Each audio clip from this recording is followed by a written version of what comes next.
السلام علیکم۔ صحیح بخاری حدیث نمبر 11۔ لوگوں نے پوچھا، یا رسول اللہ صلی اللہ علیہ وآلہ وسلم، کون سا اسلام افضل ہے؟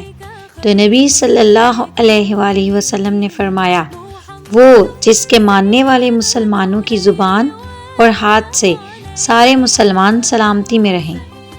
صحیح بخاری حدیث نمبر 12۔ ایک دن ایک آدمی نے حضرت صلی اللہ علیہ وآلہ وسلم سے پوچھا کہ کون سا اسلام بہتر ہے؟ فرمایا، یہ کہ تم کھانا کھلاؤ اور جس کو پہچانو اس کو بھی اور جس کو نہ پہچانو اس کو بھی، الغرض سب کو سلام کرو۔ صحیح بخاری حدیث نمبر 13۔ حضرت صلی اللہ علیہ وآلہ وسلم نے فرمایا، تم میں سے کوئی شخص ایماندار نہ ہوگا جب تک اپنے بھائی کے لیے وہ نہ چاہے جو اپنے نفس کے لیے چاہتا ہے۔ صحیح بخاری حدیث نمبر 14۔ بے شک رسول کریم صلی اللہ علیہ وآلہ وسلم نے فرمایا، قسم ہے اس ذات کی جس کے ہاتھ میں میری جان ہے، تم میں سے کوئی بھی ایماندار نہ ہوگا جب تک میں اس کے والد اور اس کی اولاد سے بھی زیادہ اس کا محبوب نہ بن جاؤں۔ صحیح بخاری حدیث نمبر 15۔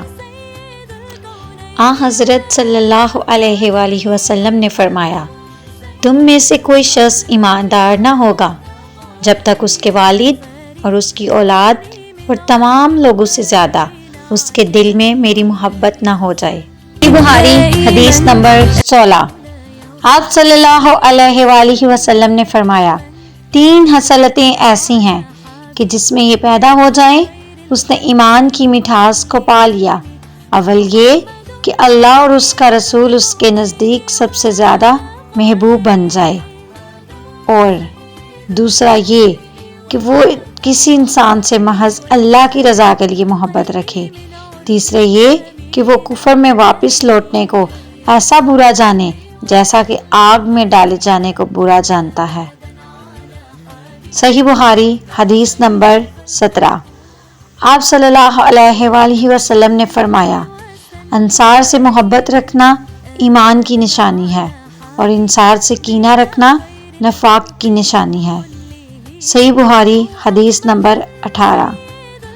رسول اللہ صلی اللہ علیہ وآلہ وسلم نے اس وقت جب آپ کے گرد صحابہ کی ایک جماعت بیٹھی ہوئی تھی فرمایا کہ مجھ سے بیعت کرو اس بات پر کہ اللہ کے ساتھ کسی کو شریک نہ کرو گے، چوری نہ کرو گے، زنا نہ کرو گے، اپنی اولاد کو قتل نہ کرو گے، اور نہ کسی پر کوئی ناحق بہتان باندھو گے، اور کسی بھی اچھی بات میں خدا کی نافرمانی نہ کرو گے۔ جو کوئی تم میں اس عہد کو پورا کرے گا تو اس کا ثواب اللہ کے ذمے ہے، اور جو کوئی ان بری باتوں میں سے کسی کا ارتکاب کرے اور اسے دنیا میں اسلامی قانون کے تحت سزا دی گئی تو یہ سزا اس کے گناہوں کے لیے بدلہ ہو جائے گی، اور جو کوئی ان میں سے کسی بات میں مبتلا ہو گیا اور اللہ نے اس کے گناہ کو چھپا لیا تو پھر اس کا معاملہ اللہ کے حوالے ہے، اگر چاہے معاف کرے اور اگر چاہے سزا دے دے۔ عبادہ کہتے ہیں کہ پھر ہم نے سب نے ان باتوں پر آپ صلی اللہ علیہ وآلہ وسلم سے بیعت کر لی۔ صحیح بخاری حدیث نمبر 19۔ رسول اللہ صلی اللہ علیہ وآلہ وسلم نے فرمایا، وہ وقت قریب ہے جب مسلمان کا سب سے عمدہ مال اس کی بکریاں ہوں گی، جن کے پیچھے وہ پہاڑوں کی چوٹیوں اور برساتی وادیوں میں اپنے دین کو بچانے کے لیے بھاگ جائے گا۔ صحیح بخاری حدیث نمبر 20۔ رسول اللہ صلی اللہ علیہ وآلہ وسلم لوگوں کو کسی کام کا حکم دیتے تو ایسا ہی کام ہوتا جس کے کرنے کی لوگوں میں طاقت ہوتی۔ اس پر صحابہ رضی اللہ عنہ نے عرض کیا کہ یا رسول اللہ، ہم لوگ تو آپ جیسے نہیں ہیں، آپ تو معصوم ہیں اور آپ کی اللہ پاک نے اگلی پچھلی سب لغزشیں معاف فرما دی ہیں، اس لیے ہمیں اپنے سے کچھ زیادہ عبادت کرنے کا حکم فرمائیے۔ یہ سن کر آپ ناراض ہوئے حتیٰ کہ خفگی آپ کے چہرہ مبارک سے ظاہر ہونے لگی۔ پھر فرمایا کہ بے شک میں تم سب سے زیادہ اللہ سے ڈرتا ہوں اور تم سب سے زیادہ اسے جانتا ہوں، بس تم مجھ سے بڑھ کر عبادت نہیں کر سکتے۔ جزاک اللہ۔